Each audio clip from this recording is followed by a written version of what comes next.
South Bend, Indiana today. Notre Dame welcoming Purdue. Of course, they had to keep the world's largest drum. It was too big to fit in the visitors' tunnel. It did not make it on the field during the game today. It was sort of something of a controversy.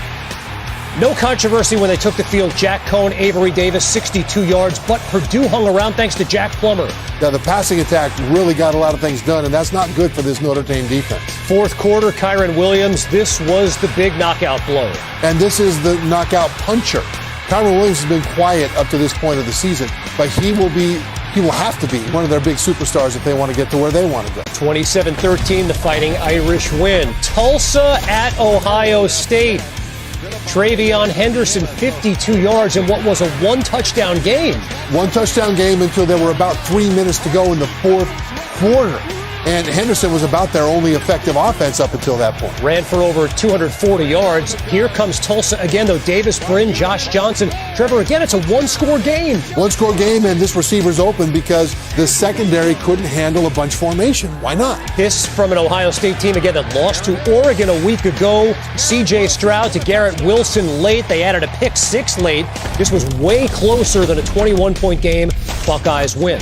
Nebraska, Oklahoma, they renew this great rivalry. How did Spencer Rattler look today? Average. The Nebraska defense did a good job limiting his big plays. Following a Nebraska touchdown that made it 14-9, the Sooners blocked the point after, and then Pat Fields all the way back for two. This was a game changer. Oh, if you're a Nebraska fan, all the suffering in recent years, you finally have the momentum at Oklahoma, and they slapped you back down on the PA team. That made it 16-9. Credit Nebraska. They've made strides. They were in this game. But you will not see a better interception than DJ Graham. I think Odell Beckham Jr. might have taught him how to do that. You know who's impressed? Quarterback Spencer Rattler. I mean, the receivers of Oklahoma are pretty good, but Rattler on the sidelines watching this play is saying, put him on my side of the ball. Let's throw him the ball and make some plays there. And so Oklahoma is able to hold on. All right, so Oklahoma, Ohio State, Notre Dame. Again, no one convincing in their performances here, all flawed. Let's start with Oklahoma. The struggle against Tulane, the struggle against Nebraska. Spencer Rattler has not looked great. What do you make of the Sooners so far? The Sooners are not the Sooners right now. Normally, okay, defense might be a little suspect. They're getting better on that side of the ball. Offense is going to score 1 million points, and that's your hope to be able to win at the highest levels. Defense the last couple of years has been a little bit better, but the offense has really struggled. Tulane, pretty good team, got a lot of yards. Offense didn't do what they needed to do to respond. They just barely beat Tulane. And then in this game, Nebraska's defense is better than it's been. But at the same time, the longest pass for Spencer Rattler and this offense was 23 yards. Nebraska had 4 passes that were over 26 yards.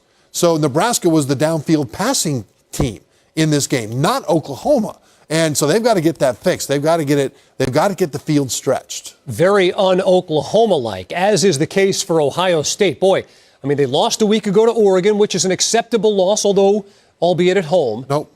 Today against Tulsa, Trevor, I mean, they struggled all game long. What's up with Ohio State? I have no earthly idea. Because Ohio State, we thought coming into this season, the offense would be really, really good. C.J. Stroud at quarterback would get the ball to those talented receivers, let them do the work. Defense would be improved over last year. Defense had to have 3 new starting linebackers. They had injuries in the secondary, so they had some new guys in there.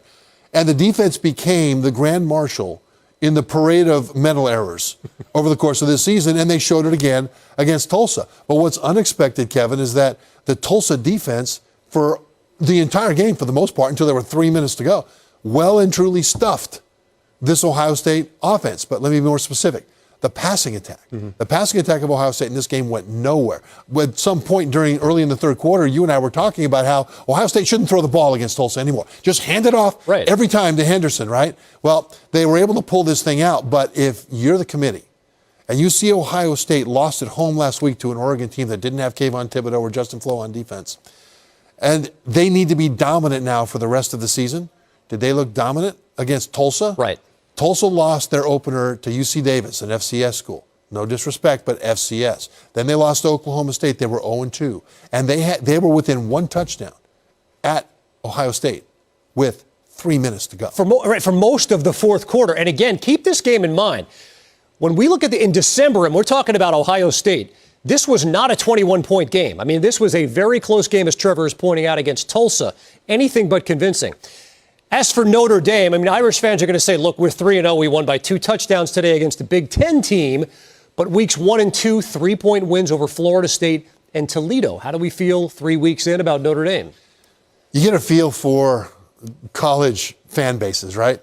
And Notre Dame fans as a group, I think, have the most angst of any group in all of college football. And Notre Dame fans, don't get mad at me. You know that this is true. And so, yes, Notre Dame is 3-0. But they played a Florida State team that lost the following week to an FCS school.